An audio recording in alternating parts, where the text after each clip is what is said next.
Hello guys, I am your NJ from Purple Soul. तो आज हम एक्सप्लेन करने जा रहे हैं ब्लू बर्थडे का सेकेंड एपिसोड।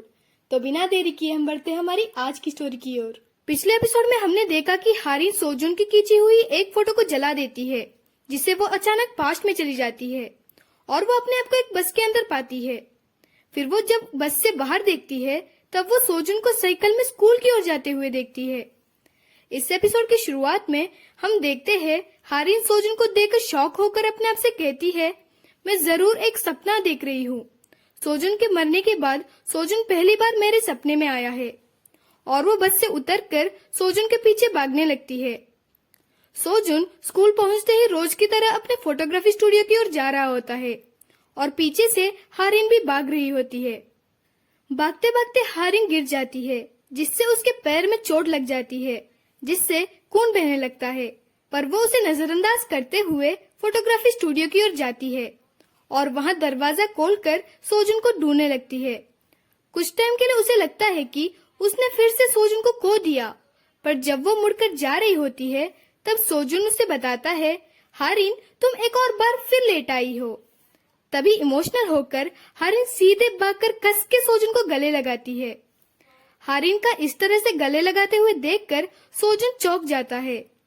हारिन गले लगाते हुए बताती है, मैंने तुम्हें बहुत ही मिस किया। सोजुन कंफ्यूज हो जाता है। अचानक स्टूडियो के अंदर इनके बाकी के 3 दोस्त आ जाते हैं और इन्हें गले लगाते हुए देखकर योंगकिम और उसकी जीएफ सुजिन दोनों एक साथ पूछते हैं, क्या तुम दोनों के बीच कुछ चल रहा है? इसे सुनते ही सोजुन और हारिन एक दूसरे को धक्का मारते हैं। तभी सोंगचा कहता है कि हारिन के पैरों से खून बह रहा है।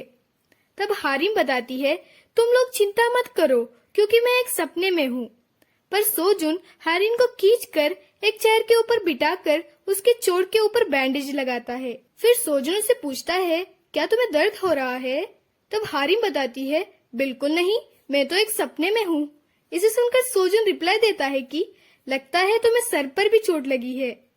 तभी वहाँ सोंगचा आता है और वो सोजुन से कहता है, तुमने हारिन को यहाँ लाया तो मैं उसे क्लास तक छोड़ूंगा। इसे सुनकर सोजुन जेलस होकर हारिन को छोड़कर वहां से अपनी क्लास की ओर चला जाता है और हारिन अपनी क्लास चली जाती है। नेक्स्ट सीन हम सोजुन के क्लास में देखते हैं, जहां इंग्लिश टीचर पढ़ा रहे होते हैं। तभी वहां क्लास के विंडो से हारिन सोजुन को देखकर कुछ अजीब बर्ताव कर रही होती है, जैसे कि उसे हाय कहना और अपने हाथों से हार्ट सिंबल दिखाना। और जब टीचर और स्टूडेंट हारिन को देखने लगते हैं तब बेचारा सोजुन शर्म के मारे अपना मुंह छुपा लेता है। दूसरी तरफ बेचारी हारिन जो इन सबको सपना समझ रही होती है। जब टीचर हारिन की ओर बढ़ते हुए डांटने लगते हैं तब बेल बज जाती है।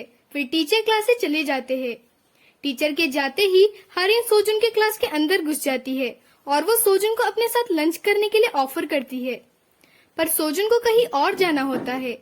फिर सोजुन अपने साइकिल से जाने ही वाला होता है, पर हारिन उसे रोक देती है और वो साइकिल के पीछे बैठ जाती है। फिर दोनों साथ में साइकिल से जाते हैं। हारिन साइकिल राइड को बहुत ही एंजॉय कर रही होती है। फिर सोजुन अपने साइकिल को एक फोटोशॉप के आगे रोक देता है, पर सोजुन के घुसने से पहले ही हारिन फोटोशॉप के अंदर घुस जाती है। इसे देखकर सोजुन मुस्कुरा रहा होता है। फिर शॉप के ओनर सोजुन के प्रिंटेड फोटोज को उसे दे देते हैं। सोजुन उसे वही रखकर दूसरी साइड से फिल्म रोल ढूंढने लगता है।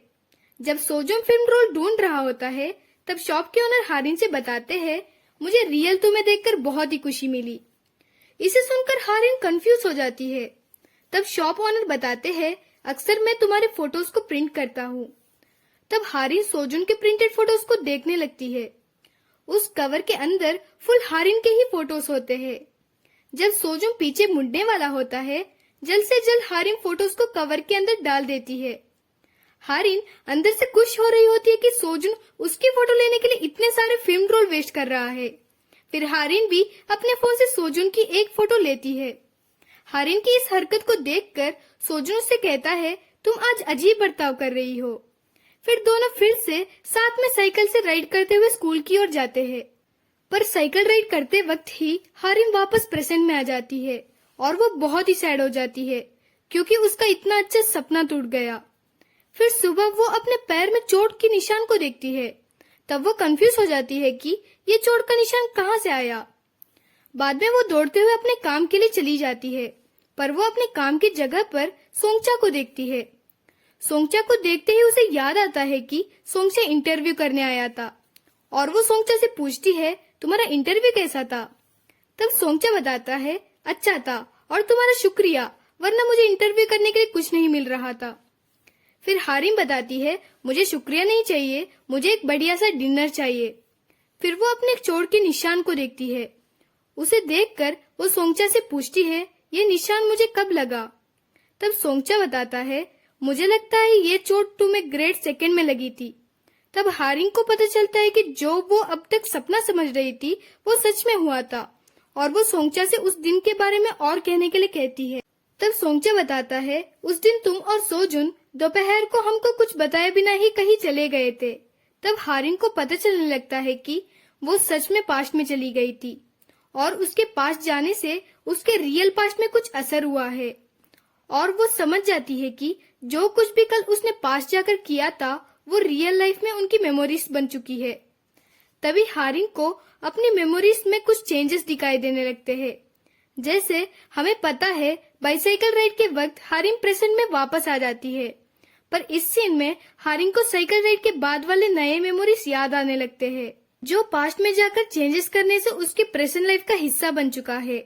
हारिम समझ जाती है कि जो भी चेंजेस वो पास्ट में जाकर करेगी वो सीधा जाके उसके प्रेजेंट पर असर करेगा और पास्ट से जुड़े सभी लोगों के अंदर एक नया मेमोरी बन जाएगा। यानी जो भी उसने पास्ट में जाकर चेंजेस किया है वो उसके रियल लाइफ में भी हो चुका होगा। फिर वो घर जाकर अपने ओल्ड मेमोरीज के बारे में कंफर्म करने के लिए अपने दोस्त सुजिन को कॉल कर पूछती है, क्या तुम्हें मेरे पैर के चोट के बारे में याद है जो मुझे 2nd ग्रेड में लगा था और उसी दोपहर को मैं और सोजुन स्कूल से गायब थे? तब सुजिन रिप्लाई देती है कि हाँ मुझे याद है, मैं तुम्हें ढूंढते ढूंढते नर्सिंग रूम गई थी और टीचर ने मुझे पकड़ लिया था जिसकी वजह से मुझे ग्राउंड के चक्कर लगाने पड़े। तभी हारिन को सब कुछ समझ जाने लगता है और वो अपने ड्रावर से अपनी हाई स्कूल के पुराने फोन को निकालकर अपनी गैलरी चेक करने लगती है जिसमें उसे सोजुन की वही फोटो दिखती है जो उसने पास्ट में जाकर खींची थी और उस फोटो को देखकर उसे यकीन हो जाता है कि वो पास्ट में जाकर चेंजेस कर सकती है। फिर वो सोजुन की ली गई प्रिंटेड फोटोज को निकालती है और उसे याद आता है कि कल उसके एक फोटो को जलाने की वजह से वो पास्ट में चली गई थी, इसलिए वो एक और फोटो लेती है और उसे भी जलाकर गॉड से प्रे करती है कि प्लीज मुझे पास्ट ले जाओ। जब वो फोटो पूरी तरह से राख बन जाता है, हारिन अपने आप को पास्ट में स्कूल के हॉलवे में पाती है और बहुत ही खुशी से सोजुन के क्लास की ओर भागती है और क्लास में सोंगचा से पूछती है, सोजुन कहाँ है? पर सोजुन क्लास में नहीं होता। फिर वो पूरे स्कूल में सोजुन को ढूंढने लगती है। एट लास्ट सोजुन उसे कैमरा से फोटो खींचते हुए दिखाई देता है। उसे देखते ही वो उसके पास जाकर बोलती है, कुछ भी हो जाए तुम अपने आप को मारना मत, मैं तुम्हें मरते हुए नहीं देख सकती। फिर हम एक एपिलॉग देखते हैं जहाँ सोजुन अपने चारों दोस्तों से बता रहा होता है कि तुम सब साथ में एक साथ खड़े रहो, मैं तुम लोगों का फोटो लेता हूँ। तब सुजिन बताती है, क्या तुम हमारे फोटो के लिए तुम्हारी फिल्म्स को वेस्ट करोगे? इसे सुनकर सोजुन बताता है, तो मैं फोटो लेने वाला नहीं हूँ। तब हारिम बताती है, तुम उसकी बातों को मत सुनो, तुम फोटो खींचो।